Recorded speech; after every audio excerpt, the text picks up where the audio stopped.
ಬಾರಪ್ಪಿ, ತುಂಬಾ ದಿನ ಆದ್ಮೇಲೆ ಬಂದಿದ್ಯಾ? ಬಾ. ಏನಿಲ್ಲ, ಇಲ್ಲೇ ಒಂದು ಸ್ವಲ್ಪ ಬಂದಿದ್ದೆ, ಕೆಲಸ ಇತ್ತು, ಹಂಗೆ ನಿಮ್ಮ ಮನೆ ಕಡೆ ಬಂದೆ, ನೋಡ್ಕೊಂಡು ಹೋಗೋಣ. ಏನಪ್ಪಿ, ಚೆನ್ನಾಗಿದ್ಯಾ?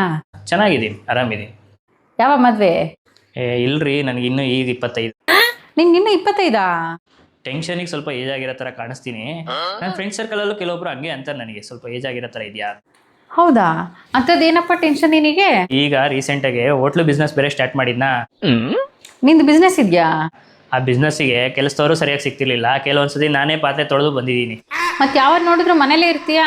ಹೋಟ್ಲು ಬಿಸ್ನೆಸ್ ಬೇರೆ ಕ್ಲೋಸ್ ಆಯಿತು, ಅದೊಂದು ಬೇರೆ ಟೆನ್ಷನ್ ನನಗೆ. ಹಂಗಾಗಿ ಆ ಕಡೆ ಹೋಗೋಕ್ಕಾಗಲಿಲ್ಲ ಅಷ್ಟೇ. ಹಾಂ, ಭಾಳ ಟೆನ್ಷನ್ ಇದೆ ಬಿಡಪ್ಪ ನಿನಗೆ. ಇವಾಗ ನೋಡಿದ್ರೆ ಮನೇಲಿ ಮದುವೆ ಆಗು ಅಂತ ಬೇರೆ ಅಂತಿದ್ದಾರೆ, ನನಗೆ ಅದೊಂದು ಬೇರೆ ಟೆನ್ಷನ್ನು. ಹ್ಞೂ, ಮತ್ತೆ ಮದುವೆ ಆಗ್ಬಿಡು, ಲೈಫು ಸೆಟ್ಲ್ ಆಗುತ್ತಲ್ಲ. ಆಲ್ರೆಡಿ ಮದುವೆ ಬೇರೆ ಆಗಿದೆ ನನಗೆ. ಹಾಂ, ಆಲ್ರೆಡಿ ಮದುವೆ ಆಗಿದೆಯಾ? ಮನೇಲಿ ಹೇಳಿದ್ರೆ ಏನಾಗುತ್ತೆ ಅನ್ನೋದು ಬೇರೆ ಒಂದು ಟೆನ್ಷನ್ನು. ಇನ್ನು ಅಪ್ಪಂಗೆ ಬೇರೆ ಮೊದಲೇ ಹುಷಾರಿಲ್ಲ, ಬೈಪಾಸ್ ಸರ್ಜರಿ ಮಾಡಿಸಿದ್ದೀವಿ. ಇನ್ನು ಈ ವಿಷಯ ಹೇಳಿದ್ರೆ ಅವ್ರಿಗೇನಾಗುತ್ತೆ ಅನ್ನೋ ಟೆನ್ಷನ್ ಬೇರೆ ನನಗೆ. ಓಡ್ಲಿ, ಸ್ವಲ್ಪ ಚಾ ಮಾಡ್ತೀನಿ, ಕುಡಿತೀಯಾ? ಅಕ್ಕ, ಚಾ ಎಲ್ಲ ಏನು ಬೇಡ, ನಿಮ್ಮ ಚೈನ್ ಕೊಟ್ಬಿಟ್ರೆ ನನ್ನ ಟೆನ್ಷನ್ನು ಕಮ್ಮಿ ಆಗುತ್ತೆ. ಚೈನಾ? ಇಲ್ಲ ಅಕ್ಕ, ನಿಮ್ಮ ಚೈನ್ ಕೊಟ್ಬಿಡ್ರಿ, ನಿಮಗೂ ಟೆನ್ಷನ್ ಕಮ್ಮಿ ಆಗುತ್ತೆ, ನನಗೂ ಟೆನ್ಷನ್ ಕಮ್ಮಿ ಆಗುತ್ತೆ. ಇಲ್ಲಪ್ಪ, ನನಗೆ ಇವಾಗ ಭಾಳ ಟೆನ್ಷನ್ ಆಗ್ತಿದೆ.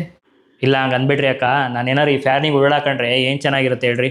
ಅಯ್ಯೋ ತಮ್ಮ, ನನ್ ಭಾಳ ಟೆನ್ಷನ್ ಆಗತ್ತೈತೆ, ನಾನು ಟ್ರಾಲಿ ಬೀಳ್ತೀನಿ, ಬಿಟ್ಬಿಡು ತಮ್ಮ ನನ್ನ.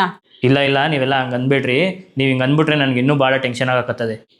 ಅಯ್ಯೋ ತಮ್ಮ, ನನ್ನ ಭಾಳ ಟೆನ್ಷನ್ ಆಗತ್ತೈತೆ, ನೀನು ಟ್ರಾಲಿ ಬೀಳ್ತೀನಿ ತಮ್ಮ, ನಾನು ಬಿಟ್ಬಿಡು ತಮ್ಮ.